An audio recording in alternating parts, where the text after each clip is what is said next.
All right, let's say you are looking for a house here in San Diego. What neighborhoods should you check out? Which neighborhoods are right for you? And which neighborhoods should you flat out avoid? That is exactly what we are talking about in this video.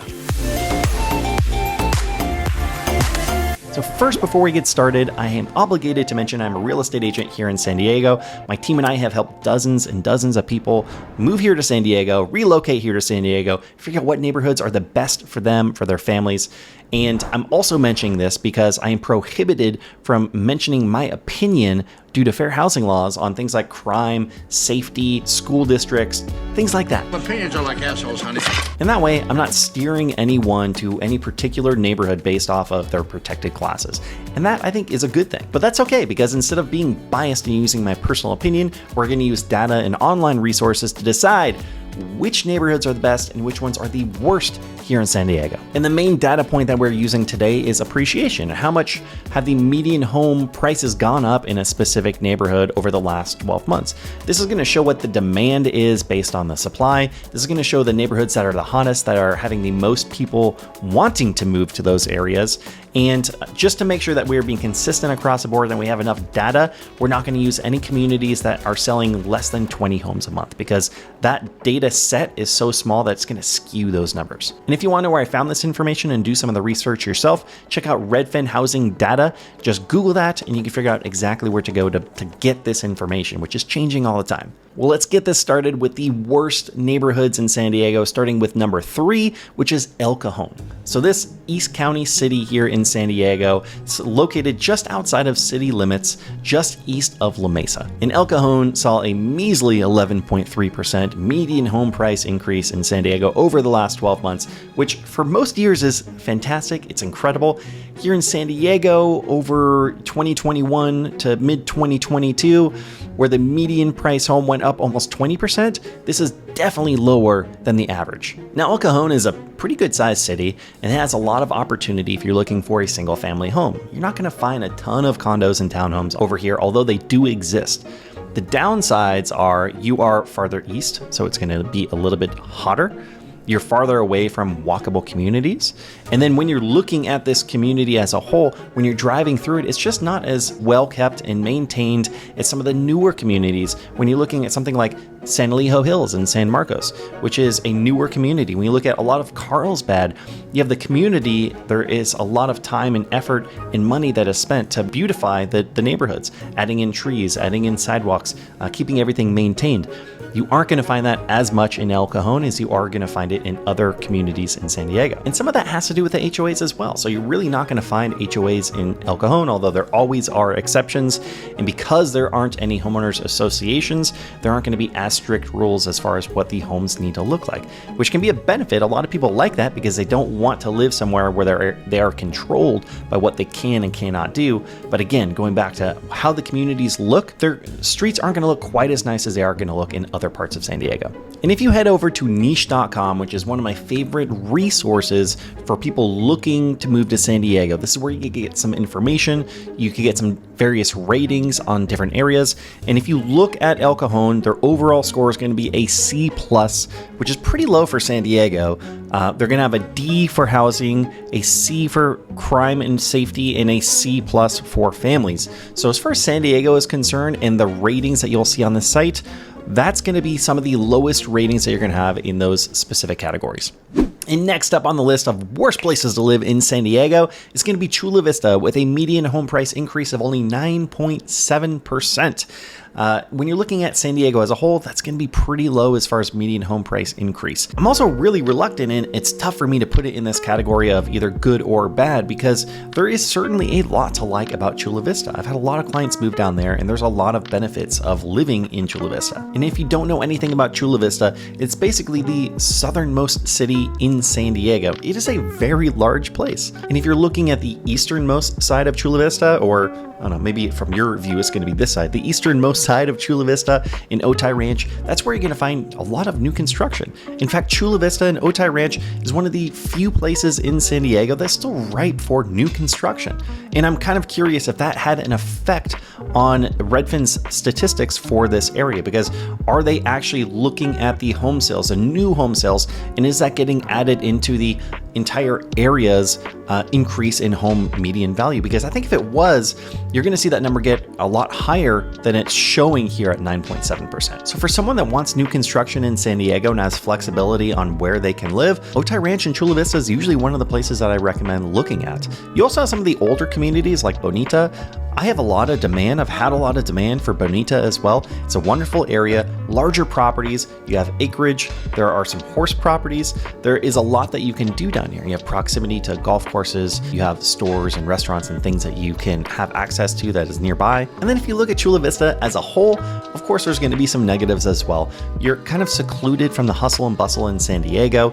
Even North County San Diego, it feels like there's more to do. There's more accessibility. In Chula Vista, when you get south of the city of San Diego, you just can kind of feel a little bit secluded, a little bit stuck. And it's because it's a newer area, there's still a lot of room for development, a lot of room for growth, a lot of room for new local places to be built and to experience. So you get the pluses, you get the minuses. That's Chula Vista in a nutshell. And once again, we're going to head on over to niche.com just to show you overall niche grade is going to be a B with higher scores in being good for family, higher scores in public schools. There is a lot to like I was just saying, there's a lot to like about Chula Vista. And number one on the list of worst places to live in San Diego is going to be Lakeside with a median home price increase of only 8.9%.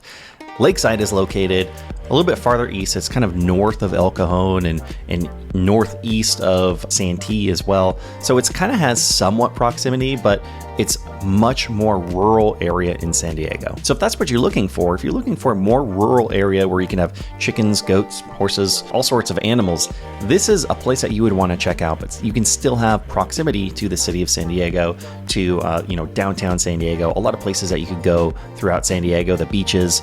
You have more proximity to those areas than you would if you went out to, let's say, Ramona, or if you go out to Alpine, which are going to just be a little bit farther. They even have farming programs at their Lakeside Farming Elementary School. And this is another one of those areas that if what you are specifically looking for is a detached property, if you want a little bit more space from your neighbors, if you want a little bit more acreage, if you want animals, if you want a large garage, if you want a nice big shed, if you want a lot of things to do on your property, then Lakeside is one of the areas that you probably would like to check out. And once again, if we head on over to niche.com, you can see here the overall niche grade is going to be a C+, very similar to what you saw on the ratings for some of the other areas that we had just looked at. But specifically, I'm going to have to go ahead and argue them on nightlife because I don't know where the heck they're going to find enough things to do to give it a B-. I think this is one of the few things that I actually can comment my opinion on.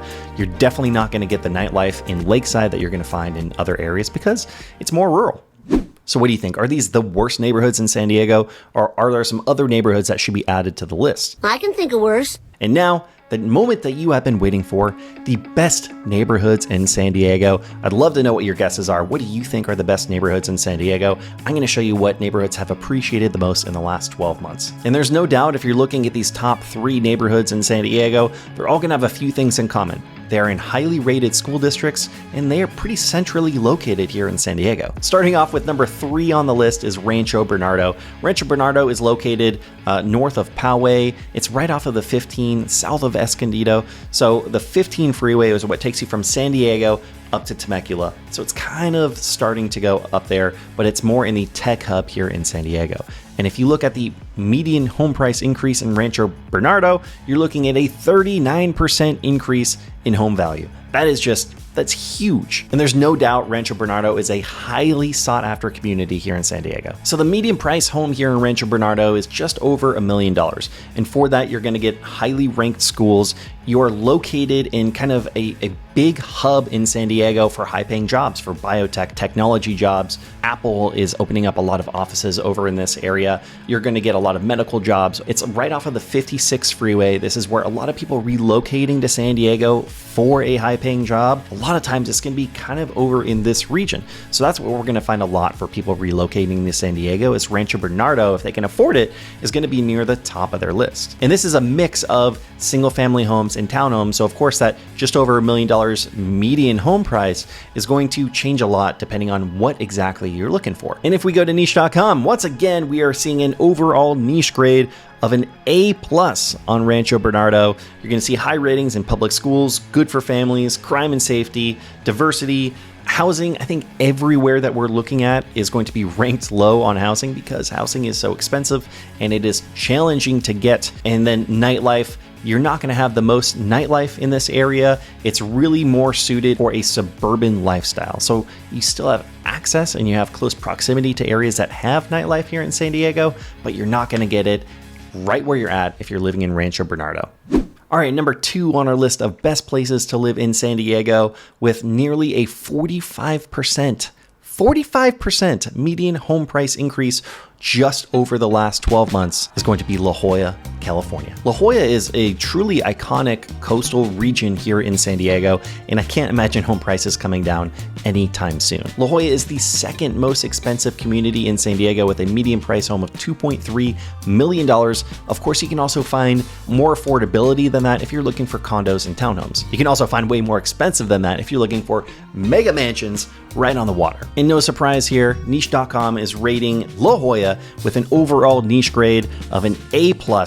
They are stating La Jolla is the number 6 best neighborhood in all of San Diego with high ratings on public schools, good for families, crime and safety, and nightlife. So you're going to get a little bit more nightlife here for sure. You have more walkability depending on where specifically you're located in La Jolla.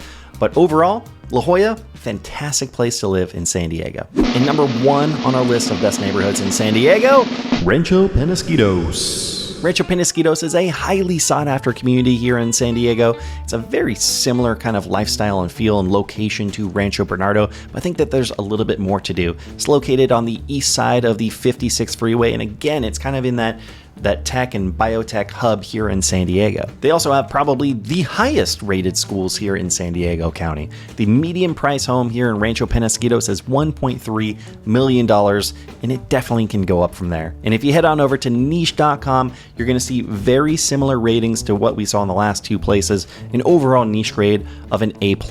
And again, I'm going to link this in the comments down below. This is a fantastic website that you can scroll through and you can dive deeper into some of this information for the local statistics for the area. Now, just keep in mind when you're looking at this site specifically, not everything is going to be super updated. So if you're looking at median price home, the cost of certain items, I don't know how often they update those items. How long has this been in here? Just take it with a grain of salt. But when you're using this as a resource to just start to figure out what neighborhoods make sense for you, this is a great place to start. And if schools are important for you when looking in San Diego, you can head on over to redfin.com. That's the only search site that I know of that actually links some school ratings.